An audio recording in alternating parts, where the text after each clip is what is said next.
ভালোবাসে? এসব কি যাতা বলছো তুমি? যাতা বলছি না, আমি ওর চোখে ভালোবাসা দেখেছি। ও ভালোবাসে তোমায়। সোম আর আমি শুধু বন্ধু। সোম আমার একমাত্র ছোটবেলার বন্ধু, এর বেশি আর কিচ্ছু নয়। আচ্ছা, হঠাৎ তোমার এসব কথা কেন মনে হচ্ছে বলো তো? আর যখন গানের লড়াই চলছিল তখন আমি সোমকে দেখেছি। ও যেভাবে তোমার দিকে তাকিয়েছিল সেটাকে ভালোবাসা ছাড়া আর কিছুই বলা যায় না। না, তুমি মেবি আই এম রং, কিন্তু কেউ নিজের জীবনকে বাজি রেখে বিষাক্ত সাপের সামনে তোমাকে আড়াল করে দাঁড়াবে কেন? এটাকে ভালোবাসা ছাড়া কি বলা যায় পার্বতী? তুমি কি আমায় সন্দেহ করছো? নো নো, একদমই না। এতটা নিচু মনের ছেলে আমি নই। আমি শুধু বলছি যে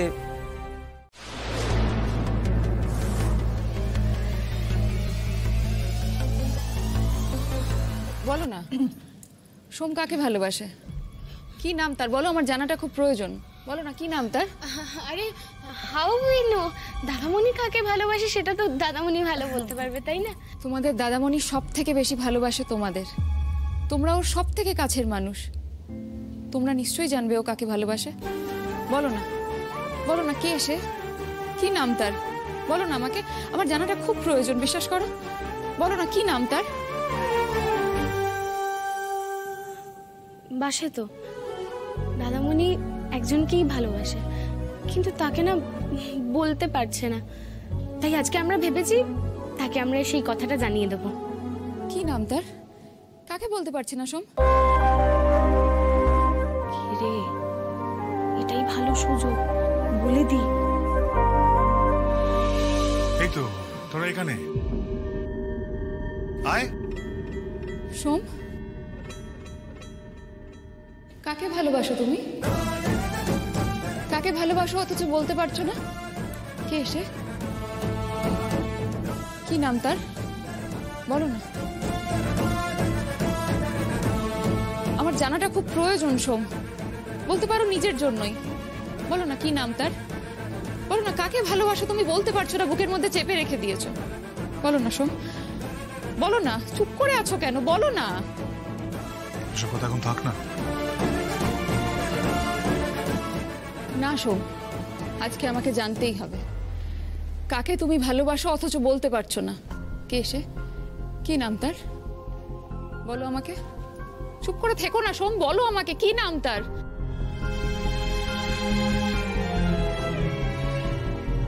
বলো। ময়না।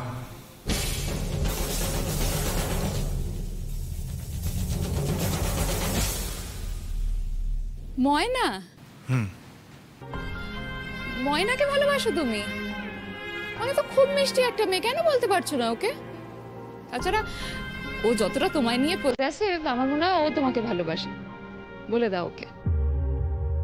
সোম, জানো তো, ভালোবাসার কথা না বুকে একদম চেপে রাখতে নেই, তাতে ভালোবাসার মানুষ দূরে সরে যায়, বুঝেছো? বলে দাও ওকে। ঠিক আছে, বলে দাও।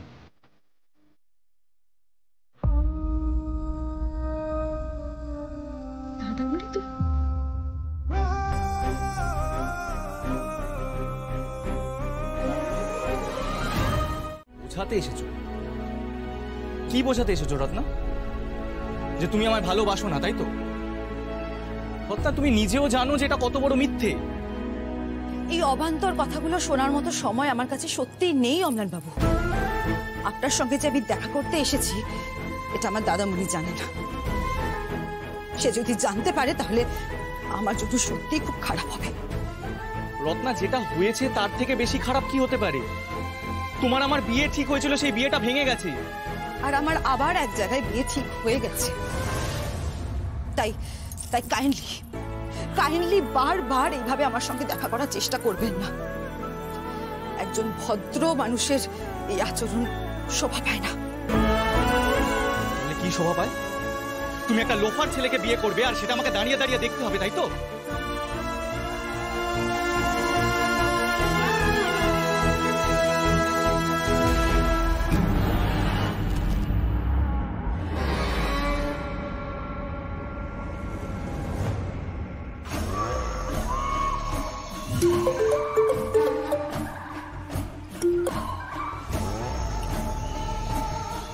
বল।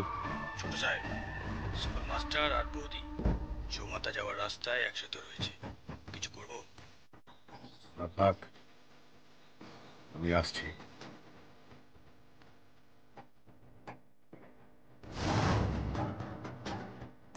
কি চাই আপনার এখানে?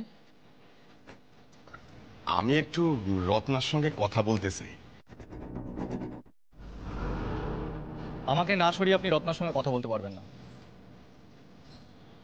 মারবেন তো? মারুন মারুন মারুন। না না না, মারুন মারুন মারুন। না না না না না না না, মারামারি করতে আমি আসিনি।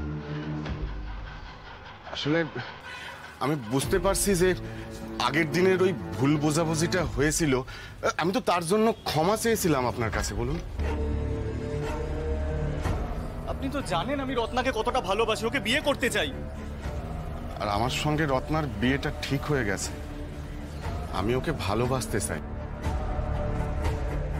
আপনার মতন নোংরা মানুষ না রত্নার পায়ের নখেরও যোগ্য নয়। হ্যাঁ দেখুন, যোগ্য অযোগ্য সেটা তো আমাদের বাড়ির লোকেরা ঠিক করেছে, আমার বাবা আর ওর দাদা।